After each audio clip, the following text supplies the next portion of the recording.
جس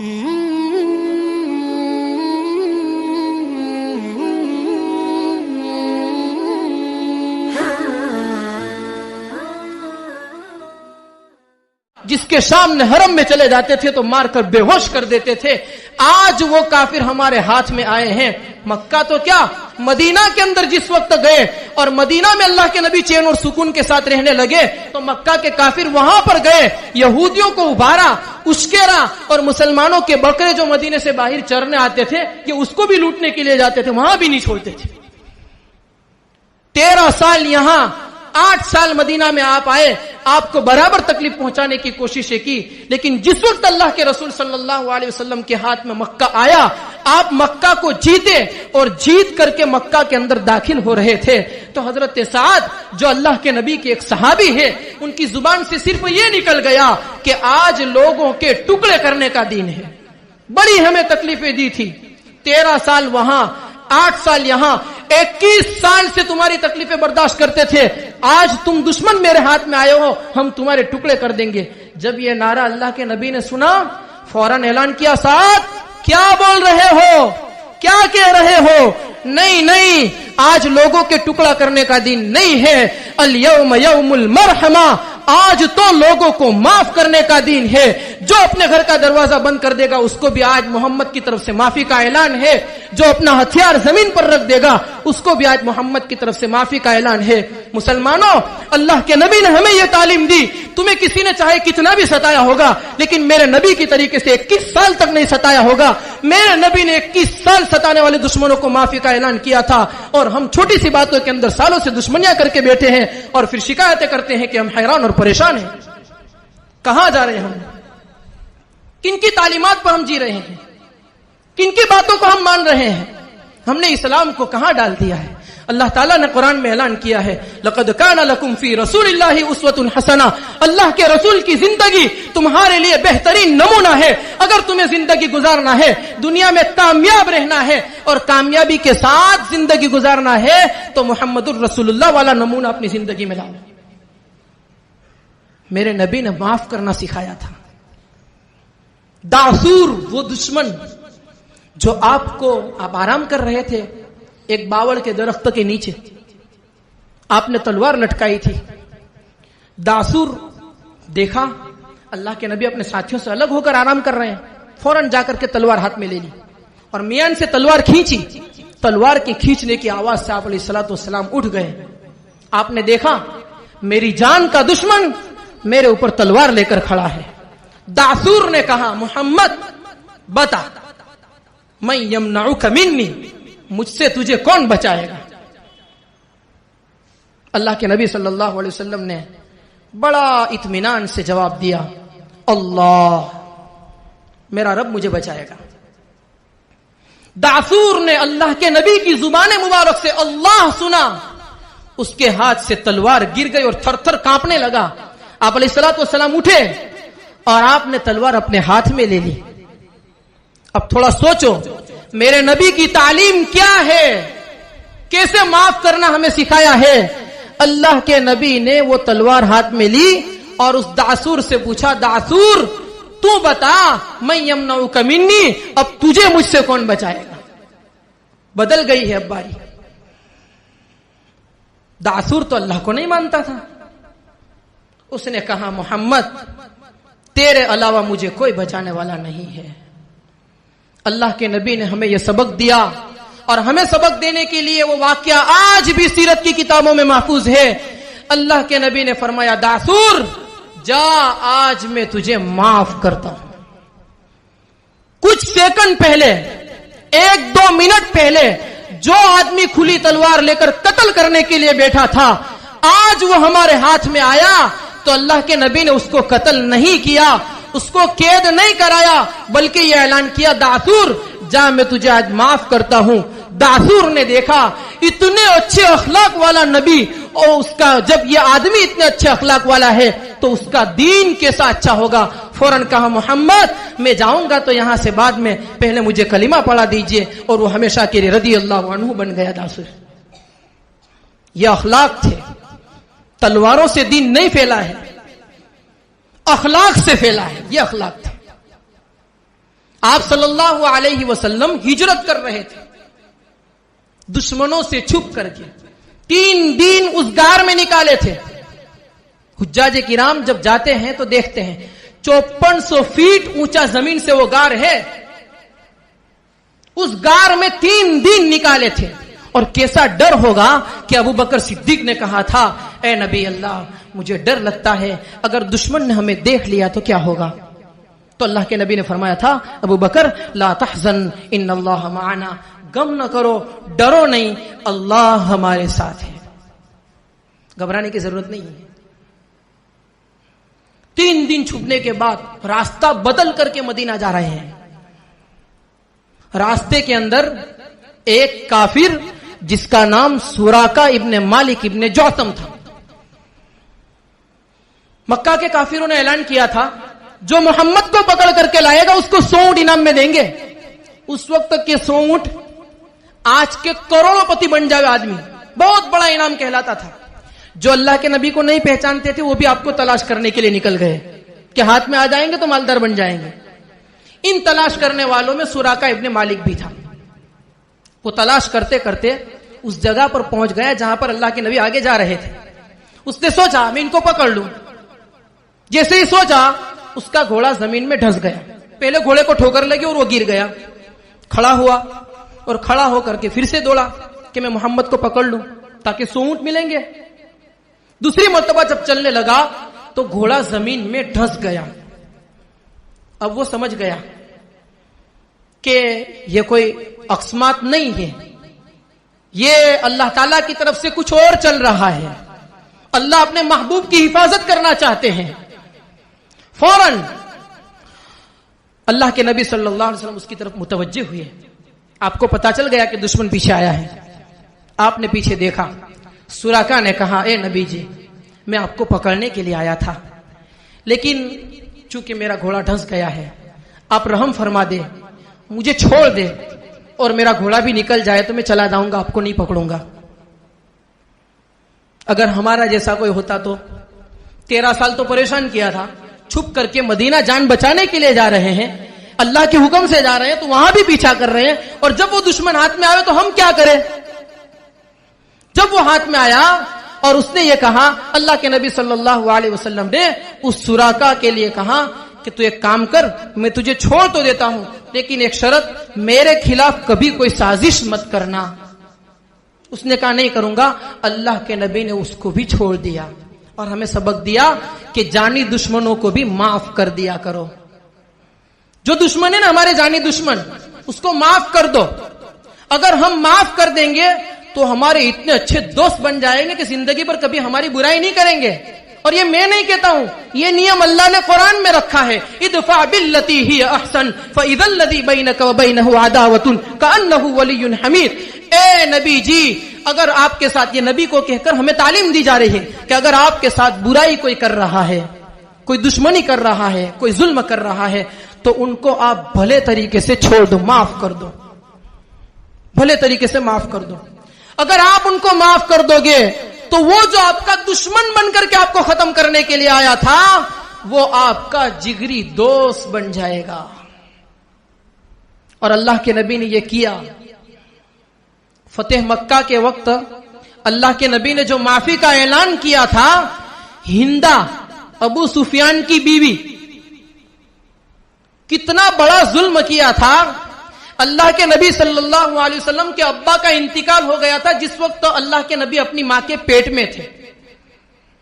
آپ صلی اللہ علیہ وسلم نے اپنے ابا کو نہیں دیکھا تھا, ماں کے پیٹ میں تھے, اسی وقت انتقال ہو گیا تھا. جب پیدا ہوئے اور ہوشیار ہوئے تو اپنے چچا حمزہ سے کہا کہ مجھے اپنے ابا کی یاد آتی ہے کہ وہ کیسے ہوں گے. بیٹا بیٹا ہوتا ہے, جوان ہونے کے بعد, ہوشیاری آنے کے بعد ماں باپ کو تو یاد کرے گا ہی. تو سوال کیا, چچا جان, اے میرے چچا حمزہ, میں اپنے ابا کو بہت یاد کرتا ہوں. تو حضرت حمزہ نے کہا تھا, اے میرے بھتیجے, جب تجھے کبھی ایسا یاد آئے کہ آپ کے ابا کو دیکھنا ہے تو میری طرف دیکھ لینا, میرا چہرہ آپ کے ابا کے چہرہ جیسا ہے. آپ مجھے دیکھ لو تو سمجھ لینا کہ میں آپ کے ابا جیسا ہوں, آپ کو ابا یاد نہیں آئیں گے.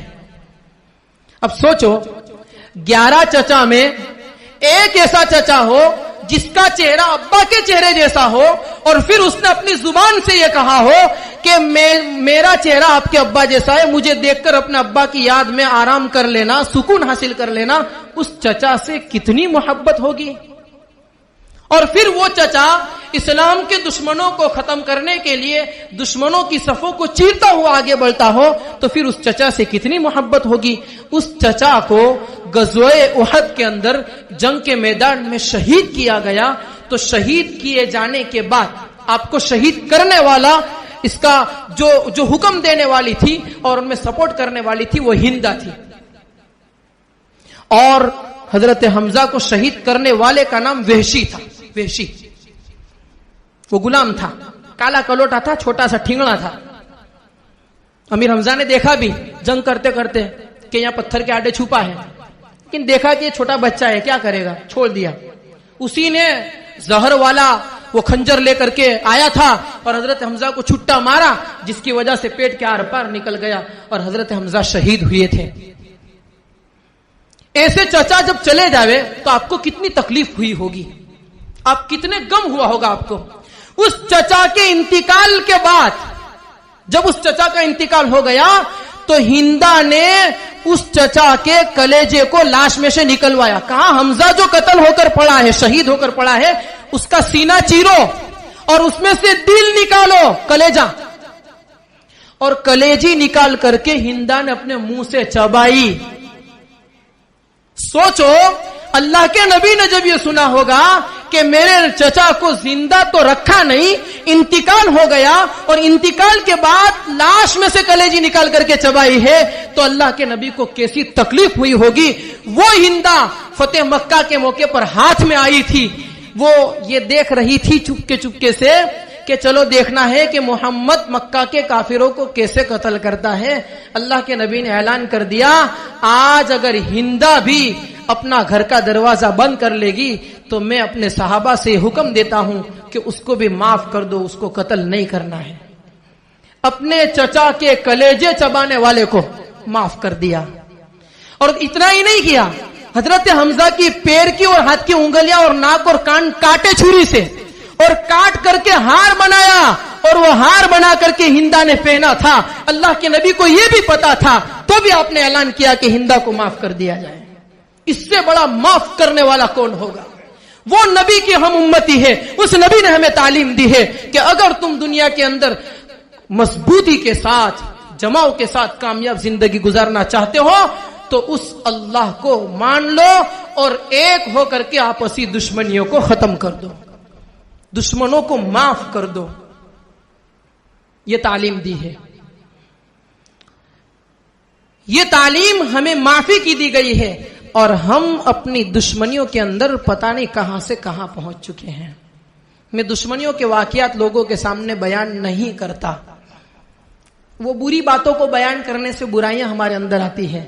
کچھ باتیں جو برائیاں تھی, کچھ اشارے تھے, میں نے آپ کے سامنے بیان کر دیے کہ اس سے پتا چلے کہ دشمنی ہمیں کہاں سے کہاں پہنچاتی ہے. اور دیکھو سنو, میں نے آپ کو روم کا واقعہ بتایا کہ حضرت زید بن حارثہ کے پاس 3000 مسلمان تھے اور سامنے رومی 2 لاکھ تھے. مسلمان جب ایک تھے تو اس طریقے سے جنگ کو فتح کر لیا تھا, اور جب مسلمانوں میں آپس میں جھگڑا شروع ہوا اور اختلاف شروع ہوا تو ایک مثال وہ بھی میں آپ کے سامنے بیان کر دوں کہ مسلمانوں کا پھر حال کیا ہوا ہے. اسپین کے اندر 800 سال تک مسلمانوں کی حکومت رہی ہے. اسپینیا جس کو کہتے آج ہسپانیہ کہتے اس کو, 800 سال تک مسلمانوں کی حکومت رہی. وہاں پر ایک مسجد ہے, جامع مسجد قرطبہ, ایک مسجد ہے. ہماری اپنی جامع مسجد ہم نے دیکھی ہے, جمعہ مسجد. ہماری جمعہ مسجد میں کتنے پیلر ہوں گے؟ زیادہ سے زیادہ کتنے ہو سکتے ہیں؟ 100 200 300 کتنے ہو سکتے ہیں؟ اتنے زیادہ تو ہے ہی نہیں, لیکن گنو کتنے ہو سکتے ہیں. وہ جامع مسجد قرطبہ اتنی بڑی ہے کہ اس کا بہت بڑا حصہ تو خالی میدان ہے اور کچھ حصے میں چھت ہے. جیسے ہماری جمعہ مسجد میں باہر سین خالی ہے اور کچھ تھوڑے سے حصے میں چھت ہے. اس چھت کے اندر اتنی بڑی چھت ہے جامع مسجد قرطبہ کی, وہ اسپین میں ہے. اتنی بڑی چھت ہے کہ اس مسجد کے اندر خالی 1400 پیلور ہے. اتنی بڑی چھت ہے وہاں کی, اور پھر اس سے کئی گنا زیادہ میدان خالی ہے. حساب کیا جائے تاریخ کی کتابیں میں 1.5 بائی 2 کلومیٹر چوڑسائی تھی. 1.5 بائی 2 کلومیٹر چوڑسائی اس مسجد کی. اسلامی حکومت تھی اس وقت, تو مسلمانوں کے قبضے میں تھی. مسلمانوں نے آپس میں جھگڑا کیا, اختلافات ہوئے. اختلاف کس نے کروائے؟ عیسائیوں نے, کیونکہ عیسائیوں کے پاس حکومت نے چھینا تھا اور وہ چاہتے تھے. کیسے اختلاف کرائے میں تھوڑا سا اس کی نشانی بتا دوں. ایک عیسائی مالدار آدمی, بڑا رئیس قسم کا آدمی تھا, وہ ایک بڑے مولوی صاحب کے پاس گیا اور جا کر کے کہا کہ میں آپ کے لیے اتنے 1000 سونے کے سکے ہدیے لایا ہوں, آپ ہدیہ قبول کیجئے. ہدیہ دینے کے بعد پھر کہا آپ جیسے بڑے عالم ہم نے شہر میں کہیں نہیں دیکھے. کیا کہا اس عیسائی نے؟ آپ جیسا بڑا عالم ہم نے شہروں میں نہیں دیکھا, اور آپ کا علم بھی بہت زیادہ ہے, اور لوگ آپ کی بات بھی بہت مانتے ہیں, اور آپ کی عزت بھی ایسی ہے.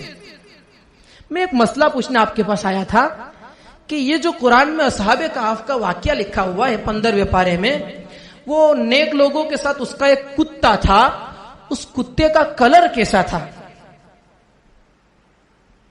اس عیسائی نے سوال کیا. یہ جو آدمی تھا اس نے ہدیہ قبول کر لیا تھا, اپنی تعریف سنی تھی خوب. یہ تو نہیں کہہ سکتا مجھے پتا نہیں تھا. ناک بچانے کے لیے, عزت بچانے کے لیے کہا کہ اصل میں وہ کتے کا رنگ سفید تھا. تو اس عیسائی نے کہا کہ دیکھو سالوں سے جس مسئلے میں علماء میں اختلاف ہے, لوگ جھگڑتے ہیں, لوگ بحث کرتے ہیں, سارا جھگڑا ہی ختم ہو گیا آپ کے پاس آیا تو, کہ پتا چل گیا کہ سفید کلر کا کتا تھا. ایک کام کرنا, اب جمعہ کے بیان میں یہ کہہ دینا نہیں کہ سفید کلر کا تھا کتا, تاکہ لوگوں کی لڑائی ختم ہو جائے. مولوی صاحب نے کہا ٹھیک ہے میں کہہ دوں گا. یہ عیسائی جو مالدار تھا وہاں سے چلا گیا. اس کے بعد دوسرے دن اسی شہر کے ایک بہت بڑے دوسرے عالم کے پاس گیا, اور وہاں پر جا کر بھی اتنا زیادہ روپیہ پیسہ لے کر کے, سونے کے سکے لے کر گیا. جا کر پہلے اس کو ہدیہ دیا, اور پھر کہا کہ آپ جیسا بڑا عالم کوئی نہیں, لوگ آپ کی بڑی باتیں مانتے, خوب تعریف کی مطلب. اور پھر کہا کہ اصل میں ایک مسئلہ پوچھنا تھا, اس لیے میں آیا کہ یہ جو قرآن میں اصحاب کہف کے کتے کے بارے میں, اس کا رنگ کیسا تھا؟ اس مولوی صاحب نے کہا کہ وہ کالا تھا. ہاں یہ بات ہے, سالوں سے ہم سنتے تھے لیکن رنگ کا پتہ نہیں چلا تھا, آج آپ نے بتا دیا. ایک کام کرنا, آپ جمعہ کے بیان میں تھوڑا بتا دینا تاکہ لوگوں کے جھگڑے ختم ہو جائے. جمعہ آئی, جمعہ کے دن ایک مولوی صاحب نے بیان کیا اصحاب کہف کے کتے کا رنگ سفید تھا, دوسرے مولوی صاحب نے بیان کیا اصحاب کہف کے کتے کا رنگ کالا تھا. جب نماز ہو گئی, رات کو چوک چوراہے پر لوگ بیٹھتے ہیں, ادھر کے مقتدی بھی بیٹھے, ادھر کے مقتدی بھی بیٹھے, باتوں باتوں میں بات نکلی اور یہ بتایا گیا کہ کہف کے کتے کا رنگ ایسا تھا ایسا تھا. ان درمیان میں مسلمانوں میں آپس میں لڑائیاں ہوئی, اور لڑائیاں ہوتے ہوتے ہوتے ہوتے یہاں تک پہنچی ایک دوسرے کے جان کے دشمن ہو گئے, اور دشمنی ہوتے ہوتے ایک دوسرے حکمران دشمن ہو گئے. اور اسی دشمنی کے اندر 800 سال کی مسلمانوں کی حکومت, 1.5 بائی 2 کلومیٹر لمبی اور چوڑی مسجد, جس مسجد کے اندر 1400 خالی پیلر ہے مسجد کی چھت کو اونچا رکھنے کے لیے, وہ 800 سال کی حکومت مسلمانوں کے ہاتھ سے ختم ہو گئی اور عیسائیوں کے ہاتھ میں چلی گئی. اور آج بھی اس مسجد کے مین گنبد کے اوپر عیسائیوں کی صلیب لٹک رہی ہے. اسلام کا اور مسلمانوں کا نام لینے والا کوئی نہیں ہے. یہ مسلمانوں کے جھگڑے ہیں, ہم جس کو معمولی سمجھتے ہیں. جب مسلمان ایک ہوئے تو 313 اور 3000 لاکھوں کو ہرا دیتے تھے, اور جب مسلمان آپس میں اختلاف کرنے لگے تو 800 سال کی حکومت بھی ان کے ہاتھ سے چلی گئی ہے. بغداد میں کیا ہوا تھا؟ بغداد میں جس وقت وہاں کا جو بادشاہ تھا, 2 مسلمان بادشاہوں میں آپس میں خالی ٹکرا ہو گیا, اختلاف ہو گیا. اس وقت تک مسلمان بادشاہوں سے اور مسلمانوں سے کافر اور عیسائی ڈرتے تھے, اور ڈرتے تھے, لڑنے سے بھاگتے تھے. لیکن جس وقت ایک مسلمان بادشاہ نے ایک عیسائی سے کہا کہ ہم آپ کی پیچھے سے مدد کریں گے, سپورٹ کریں گے, آپ اس بادشاہ کو ختم کر دو, میدان سے ہٹا دو. اور اس بادشاہ نے, عیسائی بادشاہ نے, ایک مسلمان کی بات مان کر کے